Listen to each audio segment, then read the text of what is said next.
সবচেয়ে যে ছোট পিঁড়িখানি সেইখানে আর কেউ রাখে না পেতে, ছোট থালায় হয় নাকো ভাত বাড়া, জল ভরে না ছোট্ট গেলাসেতে। বাড়ির মধ্যে সবচেয়ে যে ছোট, খাবার বেলা কেউ ডাকে না তাকে। সবচেয়ে যে শেষে এসেছিল, তারই খাওয়া ঘুচেছে সব আগে।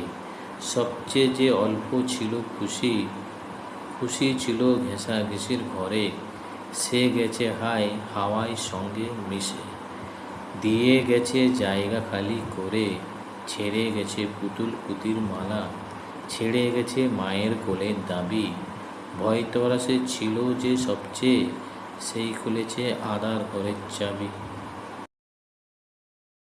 বন্ধুত্ব হঠাৎ হঠাৎ হয় মহিম আর করিমের, তাই হলো মহিম ময়ূরভঞ্জের বারিপদার ছেলে আর করিম পশ্চিম মেদিনীপুর জেলার চিল্কিগড়ের ছেলে।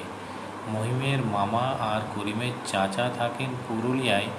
মহিম মাঝে মাঝে বেড়াতে আসে মামার বাড়ি, করিমও তেমনি আসে চাচার কাছে।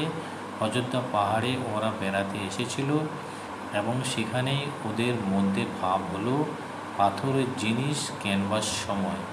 ওদিকে ওদের মামা আর চাচাও বন্ধু হয়ে গেলেন। একদিন ছৌ নাচের একটা আয়োজন হলো পুরুলিয়ায় একটি সরকারি অফিসের মাঠে। বড় দুই বন্ধুর সঙ্গে ছোট বন্ধু দুজনও এসেছে ছৌ নাচ দেখতে। ছৌ নাচ অবশ্য দুজনে আগে দেখেছে, মহিম ময়ূরভঞ্জের আর করিম চিল্কিগড়ে। নাচ এক্ষুনি শুরু হবে। মহিম: আমাদের ওখানে মুখোশ পরে নাচে না, রং মাখে মুখে। আর তোমাদের চিল্কিগড়ে? করিম: ওখানে মুখোশ পরেও নাচে, আবার রং মেখেও নাচে। ওই যে মহিষাসুর আসছে।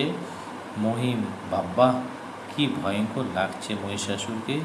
কি প্রচণ্ড লাফ, নাকাড়ায় প্রচণ্ড আঘাত, সমস্ত গাছপালা বাড়িঘর কেঁপে উঠছে।